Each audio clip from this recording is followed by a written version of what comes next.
Assalamu alaikum dear students, hope you all are fine and stay safe at your home. And we are going to start exercise 6.3 with question number 5. उससे पहले हम 4 तक कर चुके थे, 4 question तक, और अब उसके हमारे पास स्टेटमेंट वाले सम्स जो हैं वो हैं 5 से लेकर 13 तक, उनको हमने सॉल्व करने की ट्राई करनी है. In how many ways can 11 player, हमारे पास कितने वेज हैं कि हम 11 player be chosen out of 16 में से 11 प्लेयर्स को हम चूज करें. पहली कंडीशन है if there is no restriction, कि हमारे पास कोई रिस्ट्रिक्शन नहीं है. If a particular player is always chosen, मतलब दूसरा कंडीशन में मैंने कहा है कि जो एक बंदा है उसको आपने लाजमी ही चूज करना है. ठीक है, पहली कंडीशन क्या है, देयर इज नो रिस्ट्रिक्शन, कि आपके पास कोई रिस्ट्रिक्शन जो है वो नहीं है. और उन्होंने क्या कहा है कि आपके पास 16 टोटल प्लेयर है, उसमें से आपने 11 चूज करना है. तो कॉम्बिनेशन क्या बन जाएगा, टोटल 16, 11 की हमारे पास चॉइसेस है. तो आपने इसको कैलकुलेटर से डायरेक्ट सॉल्व कर लेना है. कैलकुलेटर से आप इसका आंसर डायरेक्ट कैसे निकालते हैं, कैलकुलेटर से इसको आप ऑन करें. इसके बाद आपके पास क्या क्वेश्चन है, 16 C11. So here we type 16, then shift press करें, देन ये डिवाइड वाला सिंबल, तो ये आपके पास C आ गया. और यहाँ से नीचे आपने 11 प्रेस कर दिया. यहाँ से आप इक्वल साइन प्रेस करें, आपके पास आंसर आ जाएगा 4368, विच इज़ 4368. ठीक है, दूसरी कंडीशन आपके पास है if a particular player is always chosen, कि एक बंदे को, जैसे आप एग्जांपल ले लें बाबर आजम है या फिर कोई और, हाँ मुझे बाकियों के नाम नहीं आते क्रिकेट प्लेयर्स के, किसी एक को आप चूज़ कर लें कि वो फिक्स्ड है. ठीक है, तो 16 में से हम 1 निकाल देंगे तो हमारे पास 15 रह जाएंगे. अब टोटल हमारे पास 11 प्लेयर थे, एक फिक्स कर लिया, तो हमारे पास 11 में से 1 निकाल देंगे तो 10 रह जाएंगे. तो दूसरे कॉम्बिनेशन में हमारे पास क्या आ जाएगा, टोटल 16 प्लेयर थे, उसमें से हमने 1 को फिक्स कर लिया. टोटल 11 प्लेयर थे जिसमें से हमने 1 को फिक्स कर लिया, तो टोटल पीछे 10 रह गए. तो 15 C10 निकाल लें आप, तो वो आपके पास क्या आ जाएगा, हेयर इज 15, नो ये 16 बन गया. 15 शिफ्ट देन डिवीजन, और नीचे आपके पास क्या नंबर है 10, और यहाँ से आप 10 प्लेयर करें, प्रेस करें इक्वल, और आपके पास आंसर आ जाएगा 303 if you can see. Okay, ये आपके पास छोटा सा क्वेश्चन था. क्वेश्चन नंबर 6, एट लीस्ट और एट मोस्ट दोनों का फ़र्क और एग्जैक्टली आपको पता होना चाहिए. एट लीस्ट का मतलब कम से कम, मतलब लाजमी एक से एक होना चाहिए, कम से कम एक तो बंदा हमने चूज करना ही है. Out of 5 men and 3 women a committee of 3 is to be found, कि 3 बंदों की एक कमेटी बनाने जा रहे हैं, यानी 3 बंदों का एक ग्रुप बनाना चाहता है जिसमें से 5 men हो और 3 women हो. ठीक है, in how many veg can it be formed if at least 1 man is selected, तो हमारे पास कितने वेज होंगे जिसमें से हमने एक पर्सन को तो मैन चूज करना ही करना है.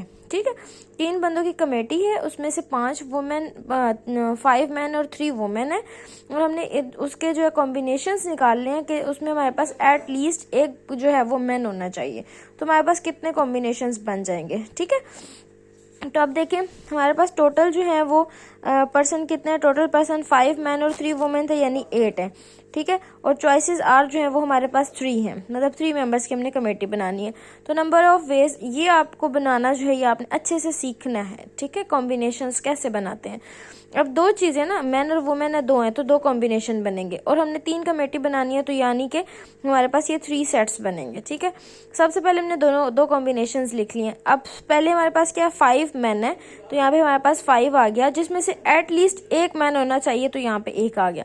अब वुमेन हमारे पास 3 थी, तो ये हमारे पास 3 आ गया. कमेटी के मेंबर 3 होने चाहिए थे, जिसमें से एक तो फिक्स हो गया, एक फिक्स हो गया, तो 3 बनाने के लिए पीछे कितने रह गए, 2. तो पहला कॉम्बिनेशन ये बन जाएगा, फिर प्लस, फिर उसके बाद अब 5 मेंस थे, तो 5 मेंस हमने यहाँ पे लिख लिया. एट लीस्ट 1 मैन होना ही होना चाहिए, तो एक से पहले एक है, तो एक के बाद 2 मैन भी हम ले सकते हैं, एक तो लाजमी होना चाहिए, उससे बढ़ सकते हैं, उससे कम नहीं हो सकता. तो यहाँ पे हमारे पास क्या है, हम कह लेते हैं कि अगर हम ऐसा जो है कमेटी बनाए जिसमें टोटल तो हमारे पास 5 मैन है, उसमें से 2 टोटल जो थे वो 5 है, उसमें से हमने 2 सेलेक्ट कर लिए कि 2 मैन है. ठीक है। और जो हमारे पास वुमेन है वो तो उतनी की उतनी रहेंगी तीनों के अंदर कॉम्बिनेशन में। तो वुमेन जो है वो हमारे पास 3 थी, 3 में से 2 मेंस हो गए हैं, तो पीछे कितने रह गए, 1, 3 बनाने थे ना, 3 टोटल है। हम नीचे से हमने ये देखना होता है कि हमारे पास 3 बनना चाहिए, ठीक है। तो हमारे पास ये 3 था, तो यहाँ से हमारे पास क्या हो गया, 2 यहाँ पे सिलेक्ट हो गए, तो पीछे से 1 रह गया। या आपने एक चीज़ को नोट रखना है कि ऊपर वाले जो नंबर्स हैं मैन और वुमेन के, वो हमारे पास सेम रहेंगे, नीचे वाले नंबर्स में चेंजिंग आएगी।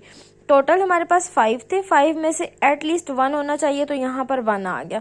3 वुमेन तो टोटल है, उसमें से 1 मैन बन गया, तो 1 में से 3 में से 1 निकाल देंगे तो हमारे पास 2 आ जाएगा। टोटल 5 के 5 मैन है, पहले हमारे पास 1 था, हमने एक जो है वो मैन चूज किया था, अब हम कहते हैं 2 मैन भी हो सकते हैं। वुमेन तो हमारे पास 3 की 3 थी, टोटल हमारे पास जो ये चॉइसेस हैं वो 3 थी, 3 में से अगर हमने 2 जो है वो मैन सिलेक्ट कर लिए तो पीछे से एक ही मेंबर रहेगी, यानी एक ही वुमेन रहेगी। अगले वाले में 5 मैन तो वैसे के वैसे ही हैं, उस 5 में से हम कह लेते हैं कि वो तीनों के तीनों मेंबर्स जो हैं वो मैन ही हैं। तो वुमेन्स में हम क्या करेंगे, वुमेन तो जो फिक्स थी वो वैसे की वैसे रहेंगी, 3 ही हमारे पास चॉइसेस थी, वो तीनों की तीनों पे हमने मेन सिलेक्ट कर लिया, तो यहाँ पे हमारे पास क्या रह गया, 0। अब जस्ट आपने कैलकुलेटर से वैल्यू निकालनी, और जब ये सेट्स आप 3 बनाते हैं, जब 2 डिफरेंट कैटेगरीज हो जाएं तो उन 2 के कॉम्बिनेशन फिर प्लस होता है, और वो दोनों कॉम्बिनेशन के दरमियान में साइन मल्टीप्लाई का होता है। अब 5C1 कैलकुलेटर पे लिखें 5 आ जाएगा, मल्टीप्लाई 3C2 लिखेंगे तो आंसर आ जाएगा। ये सारी वैल्यूज कैलकुलेटर से फाइंड आउट करेंगे। 5 3 are 15, 10 3 are 30, 10 1 are 10, इन तीनों को प्लस कर लेंगे तो आपके पास 55 वेज निकल आएंगे, ठीक है। ये आपके पास क्वेश्चन नंबर 6 था। क्वेश्चन नंबर 7 आपके पास मोस्ट इंपॉर्टेंट क्वेश्चन है, वो कॉम्बिनेशन है 5 और 6 दोनों क्वेश्चंस का। अब हमारे पास है, a committee of 5 member is to be form. कहते हैं कि एक कमेटी बना रहे हैं हम 5 मेंबर्स की। अ कमेटी ऑफ 5 मेंबर्स की एक committee is to be formed, कि बनाना चाह रहे हैं, out of 6 man and 4 women, जिसमें 6 मैन हो और 4 वुमेन हो। In how many ways it can be done it if it is has exactly 2 women. Exactly मतलब 2 वुमेन होनी चाहिए, एटलीस्ट 2 वुमेन, कम से कम 2 हों, एट मोस्ट या ज्यादा से ज्यादा 2 हों। इन तीनों वर्ड्स के मीनिंग पता होने चाहिए, ठीक है। अब हमारे पास क्या है कि कमेटी है जिसके 5 मेंबर्स हैं, ठीक है। इज टू बी फॉर्म, जिसमें 6 मेंस और 4 वुमेन है, तो टोटल निकालेंगे तो क्या हो जाएगा, 6 + 4 = 10, ठीक है। और चॉइसेस हमारे पास कितनी है, 5 मेंबर्स की चॉइसेस हैं। अब सबसे पहले हमारे पास नंबर ऑफ वेज किसको कहते हैं, कॉम्बिनेशन निकालना है। तो पहला उन्होंने हमें क्या कहा है कि हमारे पास 6 मैन और 4 वुमेन होनी चाहिए, 6 मैन एंड 4 वुमेन, ठीक है। तो अब हमारे पास क्या है कि यहाँ पे हम लिख लेते हैं कि ये हमारे पास, इसको पहले लिखें या इसको पहले लिखें उससे कोई फर्क नहीं पड़ेगा, ठीक है। तो यहाँ पे हमारे पास क्या है, 6 मेंस थे, तो ये 6 मेंस है, और उसमें से हमारे पास 2 वुमेन्स जो है वो मस्ट होनी चाहिए, ठीक है। तो ये पहले वुमेन को लिख लेते हैं, क्योंकि यहाँ पे सारे ऑप्शंस वुमेन के आ रहे हैं ना, इस वजह से हम वुमेन को डील कर लेते हैं। तो हमारे पास टोटल वुमेन्स कितनी है, 4, और पहले पार्ट में उन्होंने कहा एग्जैक्टली 2 होनी चाहिए, यानी 2 मस्ट होनी चाहिए, तो 4 और 2 बन गया, मल्टीप्लाई टोटल मेन कितने हैं, 6, और हमारे पास टोटल मेंबर कितने हैं, 5 में से हमारे पास 2 तो वुमेन निकल गई, तो फिर पीछे कितनी रह गई, 3 मेंस रह गए। इसको सॉल्व करेंगे, 6 × 20 120 वेज आ जाएंगे। सेकंड वाले में एट लीस्ट 2 वुमेन्स, हमारे पास 2 वुमेन, कम से कम 2 वुमेन होनी ही चाहिए। तो हमारे पास ये चॉइसेस बदल भी सकती है ना, अगर 2 हैं तो 3 भी हो सकती हैं, 2 से नीचे नहीं हो सकती, 2 और 2 से ज्यादा हो सकती हैं। जब हमारे पास एग्जैक्टली और एट लीस्ट और एट मोस्ट का कॉम्बिनेशन है, तो हाँ, इसका मतलब होता है कि हमने उसकी वहां तक उस मेंबरशिप को लेकर जाना है कि अगर हम 2 एग्जैक्ट जो उन्होंने बताया वो लें और उसके आगे भी कॉम्बिनेशन को बताएं। तो नंबर ऑफ वेज जो है, पहले हमारे पास 4 टोटल वुमेन्स 4 हैं, और उन्होंने कहा एटलीस्ट 2 होनी ही चाहिए, तो 2 हमने लिख लिए। टोटल जो मेन है वो हमारे पास 6 है, अगर हमारे पास 2 हमने वुमेन सिलेक्ट कर लिए तो हमारे पास 5 मेंबर्स की कमेटी है, तो 5 में से 2 निकाल दिया तो 3 पहला सेट बन गया, प्लस 4 और 6 तो हमारे पास फिक्स्ड है। अब पहले हमारे पास हमने कहा था कि 2 वुमेन्स है, अब 2 वुमेन से ज्यादा भी तो हो सकती हैं, तो अगर हम 5 में से 3 को जो है वो चूज कर ले कि वो 3 वुमेन ही वुमेन है, तो 5 में से 3 जब हमने चूज कर लिए कि वो वुमेन है, तो टोटल पीछे कितनी रह गई, 2। इस चीज को आपने याद रखना होता है, 5 है ना, तो 5 में से हमने पहले चूज़ की थी कि 2 वुमेन्स थी, तो उसके बाद हम चूज़ कर रहे हैं कि वो 3 भी हो सकती हैं। तो फिर उसके बाद जब हमने 5 बनाना है, 2 सिलेक्ट कर लिया तो पीछे 3 रह गया। अब यहाँ से हमने 3 सिलेक्ट कर लिया, 5 बनाना है, तो 5 + 2 3 + 2 5 होता है। अब 4 और 6 तो फिक्स थी। अब हम कह रहे थे 3 वुमेन है तो 4 भी हो सकती हैं, तो हमने यहाँ पे 4 लिख लिया। अगर हमने 5 मेंबर में से 4 को वुमेन चूज कर लिया है तो फिर हमारे पास कितनी चॉइसेस रह गई? 1 चॉइसेस, तो ये हमारे पास 1। ऊपर वाले नंबर सेम रहते हैं, नीचे वाले मेंबर्स में चेंजिंग आती है। सेकंड वाले पार्ट कर रहे हैं तो पहले 2 वुमेन थी, फिर 3 भी तो हो सकती हैं, फिर 4 भी हो सकती हैं। 2 है तो पीछे रिमेनिंग 3 रह गया 5 बनाने के लिए, 3 है तो 5 बनाने के लिए पीछे 2 रह गया, 4 है तो 5 बनाने के लिए पीछे 1 रह गया। अब इनको कैलकुलेटर से वैल्यूज निकाल लें, वैल्यूज निकाल कर इन सबको प्लस कर लें तो आपके पास 186 वेज निकल आएंगे। थर्ड वाले में उन्होंने कहा एट मोस्ट 2 वुमेन, यानी ज़्यादा से ज़्यादा 2 होनी चाहिए, उससे कम नहीं होनी चाहिए। तो पहला कॉम्बिनेशन तो हमारे पास सेम टू सेम रहेगा कि टोटल वुमेन और मेन जो थे वो 4 और 6 थे। उन्होंने कहा है एट मोस्ट, ज़्यादा से ज़्यादा 2, यानी यहाँ पर 2 हैं, यहाँ पर 2 चॉइसेस हमने वुमेन की रख ली। तो 5 में से 2 जब हमारे पास चॉइसेस निकल गई तो पीछे चॉइसेस रह गई 3। अब यहाँ से 2 है तो 2 से एट मोस्ट ज़्यादा से ज़्यादा 2 होनी चाहिए, 2 से ज़्यादा नहीं होनी चाहिए, 2 से ज़्यादा नहीं होनी चाहिए, ठीक है। एट मोस्ट का मतलब 2 से ज़्यादा जो है वो 2 हों, लेकिन उससे ज़्यादा ना हो। तो अब 2 थी तो उससे पीछे लेकर आएंगे तो हमारे पास क्या हो जाएगा? 1 हो जाएगा।